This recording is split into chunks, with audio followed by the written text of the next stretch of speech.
Continuamos con Jania Nobel, información de coyuntura. Dos casos recientes de nueva cuenta abren el debate sobre la violencia contra las mujeres y la responsabilidad de las instituciones. Fíjese, por un lado, la detención del exdirector de Pemex, Víctor Rodríguez Padilla, acusado de violencia familiar tras la difusión de videos y la denuncia presentada por su esposa. Por el otro lado, la resolución del Tribunal Electoral de Michoacán, que determinó que el senador Gerardo Fernández Noroña incurrió en violencia política contra las mujeres en razón de género en perjuicio de Grecia Quirós, la alcalde de Uruapan. Bueno, pues ordenan medidas de reparación e incluso su inscripción en el Registro Nacional de Personas Sancionadas en esta materia. Ambos casos reabren la discusión sobre si México está avanzando realmente en el combate a la violencia de género o si persisten los criterios distintos cuando los señalados ocupan posiciones de poder. Vamos a platicar precisamente del tema con Marta Tagle, ella es consultora en género y derechos humanos. Marta, muchísimas gracias por tu tiempo, gracias por estar aquí en Informe 24. Al contrario, Jania, muchas gracias por la invitación, qué gusto estar con tu audiencia. Muchísimas gracias. ¿Qué podemos pensar de estos dos hechos? ¿Qué lectura haces de los dos? ¿Es una coincidencia? ¿Están trabajando sobre el caso? ¿Se persigue por oficio? ¿Sin denuncia no hay delito? ¿Cómo lo vemos? ¿Cómo lo interpretamos, Marta? Pues mira, ambos casos representan una realidad que viven mil mujeres en nuestro país que tiene que ver con la violencia. Las violencias que hoy pues muchas veces en los datos se quiere minimizar o incluso decir que se está disminuyendo, pero que en los hechos pues es una realidad que viven muchas mujeres y que en los casos concretos de los que estamos hablando hoy pues se trata además en que los agresores son personajes públicos, ¿no? Gerardo Fernández Noroña, pues sabemos qué papel ocupa, actualmente senador, fue recientemente presidente del Senado, y Víctor Rodríguez Padilla pues ocupaba el cargo de director de Pemex y se le había invitado a dirigir el Instituto de Energías Limpias. ¿Qué es lo que sucede y por qué hemos venido insistiendo en que justamente este tipo de asuntos donde están involucrados personajes públicos sean sancionados y tengan una sanción importante? Es por el nivel de la representación que ocupan, porque son agresores que toman decisiones públicas que muchas veces pueden afectar a las mujeres. Y sin duda me parecen dos precedentes importantes. En el caso de Gerardo Fernández Noroña no es la primera ocasión, ya en otra ocasión había sido sancionado por violencia política y desafortunadamente pues no ha aprendido, sigue ejerciendo violencia política. Ahora fue contra Grecia Quirós, lo hizo antes contra una diputada del PAN y no ha, o sea, es reincidente y lo vemos además en su conducta violenta de manera particular y cómo desde esos espacios se siente impune y simple y sencillamente no sucede nada. Y en el caso de Víctor Rodríguez pues fue la valentía de su esposa quien se atrevió a denunciarlo y que además tuvo la audacia de poder tener estos videos y presentarlos, porque de otra manera simple y sencillamente no se le hubiera hecho caso. Entonces son dos realidades que están ahí, se dan precedentes importantes, tanto la detención del exdirector de Pemex como esta sanción, pero desafortunadamente eso no queda ahí y hay que darle seguimiento para que la impunidad no sea la que prevalezca, querida Jania. Vamos a dividir, como bien lo dices, y con el contexto que nos has ofrecido, Marta. Fernández Noroña, en su cargo cuando fue presidente de la Cámara de Senadores, ya decías que ya había insultado y que en este nuevo caso es reincidente. Hablando de la reincidencia, ¿qué puede provocar? ¿Hasta dónde puede llegar una sanción o un castigo? Porque pues ya está en una lista como de non gratos, pero le pueden retirar el cargo, lo pueden suspender, le pueden quitar, no sé, la licencia, no sé. ¿Qué podría ocurrir? Porque si es ya reincidente, pues es una forma de actuar y vivir. Sí, no, definitivamente sería muy difícil que le quitaran el fuero. Hay que recordar que todos los que son legisladores tienen la figura de que los protege, que protege a la figura, pero no al personaje. Sin embargo, la han utilizado para protegerse, ¿no? Veamos el caso de Cuauhtémoc Blanco, ¿no? Que incluso está siendo señalado por delitos sexuales y está siendo protegido por esta figura y no podría retirársele del cargo. Sin embargo, la sanción del Tribunal Electoral, que en este caso fue una sala regional y que podría seguir el asunto a la sala superior, sin embargo, pues ya no podemos esperar mucho de los tribunales electorales, sí podría consistir en suspender sus derechos políticos. ¿Qué significa esto? Inhabilitarlo para poderse postular a otros cargos terminando su ejercicio como senador. Eso sí podría suceder. En la ocasión anterior no se le inhabilitó, simple y sencillamente se le mandó a ofrecer una disculpa pública, que lo hizo, y a tomar un curso que vemos que de nada le sirvió.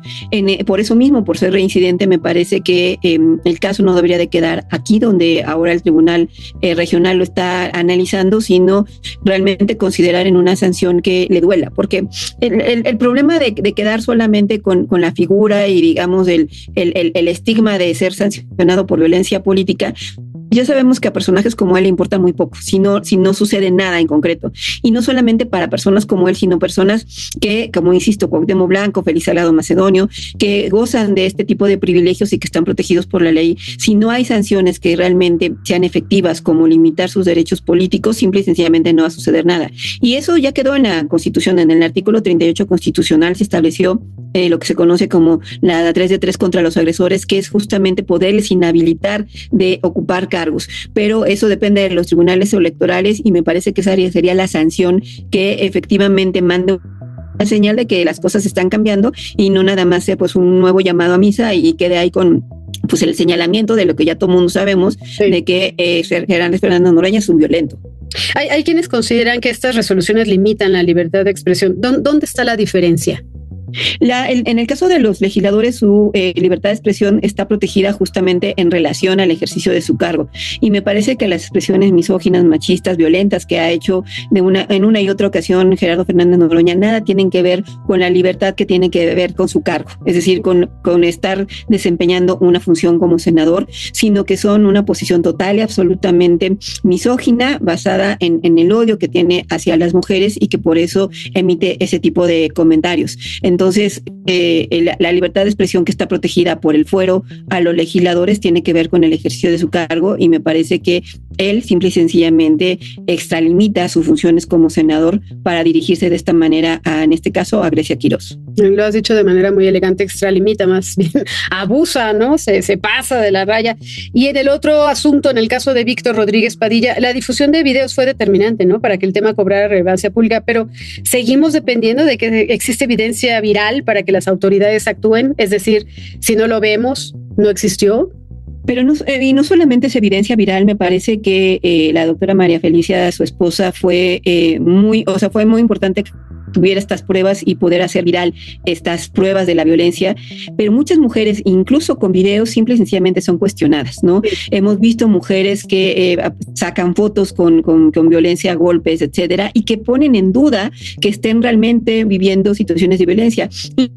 Incluso a la propia María Felicia le cuestionaban que por qué se había tardado tanto en denunciar y hacer pública la violencia que vivía, porque no lo había dejado, etcétera. Y ella misma manifiesta las amenazas de las que era objeto por parte de Víctor Rodríguez Padilla, utilizando el poder que tiene de amenazarla con deportarla, de quitarle a su hijo, etcétera, que son las violencias que utilizan generalmente los hombres contra las mujeres. Entonces, mucho me temo que no solamente depende incluso de tener videos, sino de un sistema de justicia que no cree en la voz de las mujeres. Tenemos, en lo que va del año, de acuerdo a los datos del Secretariado Ejecutivo de Seguridad Pública, que las llamadas al 911 son 230,000 llamadas en lo que va del año pidiendo auxilio por temas de violencia familiar. Entonces es una realidad que afecta a muchísimas mujeres y lo que no sabemos es cuántas de esas llamadas se les dio seguimiento y se evitó que continuara la violencia, porque esta violencia que llega a los golpes, como vimos en el caso de María Felicia, pues empezó seguramente con violencia emocional, económica, patrimonial y por supuesto termina por la violencia física, pero también puede contribuir a la violencia feminicida y por eso es muy importante que las autoridades intervengan pues para evitar que terminen en tantas tragedias que desafortunadamente sigue siendo una realidad de miles de mujeres en nuestro país. Tenemos todavía el nada grato número de que tengamos al menos 10 mujeres asesinadas diariamente en nuestro país por diferentes circunstancias, pero una de ellas tiene que ver con la violencia feminicida. ¿Qué consideras? ¿Que hemos avanzado un poquito, aunque sea, o tenemos todavía muchos pendientes, muchos retos, muchas fallas? Tenemos muchas fallas porque en el caso de María Felicia, ella misma lo dijo, no tenía dónde acudir y en su caso cuando ya levantó la voz, sacó estos videos, la Secretaría de las Mujeres la atendió directamente, pero en los miles de casos de las mujeres que están enfrentando situaciones de violencia no tienen dónde acudir y muchas de ellas están en riesgo y las políticas públicas para atender las violencias contra las mujeres se han desmantelado, es decir, no tienen presupuestos, se están dejando en el olvido como son los centros de justicia para las mujeres. Esta administración ha cambiado sus preferencias o sus prioridades a otro tipo de programas como los centros Libre, que no tienen realmente el objetivo de darle un seguimiento al tema de las violencias contra las mujeres, y entonces eso pone en mayor riesgo a las mujeres. Me parece que al contrario, tenemos retrocesos en toda la política pública de prevención y atención a la violencia hacia las mujeres, y el cambio de, digamos, la forma en la que se vienen midiendo las estadísticas de violencia, pues parece ser que está disminuyendo, pero en los hechos tenemos más homicidios dolosos contra mujeres y también tenemos más desapariciones forzadas de mujeres. Entonces, ahí están esas situaciones de violencia y no nos podemos dar por contentos de que ya estén disminuyendo estos números. El secretariado argumenta que se han venido disminuyendo, pero si lo comparamos en una década, las cifras realmente son alarmantes. Yo creo que hay retrocesos y hay poco interés. Incluso la propia presidenta fue víctima de acoso en la calle, mandó una serie de leyes que se están armonizando en cada uno de los estados, pero que simple y sencillamente no se sabe cómo van a operar este tema del acoso y de la violencia sexual contra las mujeres, del cual la presidenta mandó esta iniciativa, y pues que va a quedar en una bonita reforma, pero que sin recursos para que opere, sin capacitación de las fiscalías y ministerios públicos, vamos a estar enfrentadas a la misma realidad que viven todos los días las mujeres que sufren violencias. Claro, sin presupuesto no hay acciones concretas, ¿no? Sin el cheque para los programas y reformas no hay acciones concretas. Nos resulta irónico pensar que decían si llega una, llegamos todas. Pues no parece que llegamos todas, ¿no? O llegamos sí, pero a los ministerios públicos sin respuestas, o a las funerarias, triste y lamentablemente. ¿Qué acciones entonces serían las prioritarias para fortalecer la protección de los derechos de las mujeres y pues evidentemente evitar que estos casos queden únicamente como episodios mediáticos sin generar cambios estructurales, Marta? Incluso comentarte o adicionar que recientemente organizaciones, entre ellas el Observatorio Nacional de Feminicidios y otras organizaciones que son las alertistas, que están en las alertas de violencia de género, reclamaban el tema de la reclasificación que hay de los delitos en los juzgados. ¿Qué sucede? Que cuando a los jueces les llegan casos de feminicidio, ellos lo reclasifican a otros tipos de violencia, y entonces eso también permite creer que está disminuyendo la violencia contra las mujeres, cuando en realidad lo que hay es una incompetencia también por parte del Poder Judicial. Y no lo puedo dejar de mencionar porque esta reforma del Poder Judicial mencionaba que iba a mejorar el sistema de justicia, y lo que estamos viendo en el caso de la violencia contra las mujeres es que empeora el acceso de las mujeres a situaciones de justicia. ¿Cuáles deberían de ser las prioridades? De manera muy concreta, el asunto es no impunidad. En el caso de Víctor Rodríguez Padilla, ha sido un paso importante que se le detenga.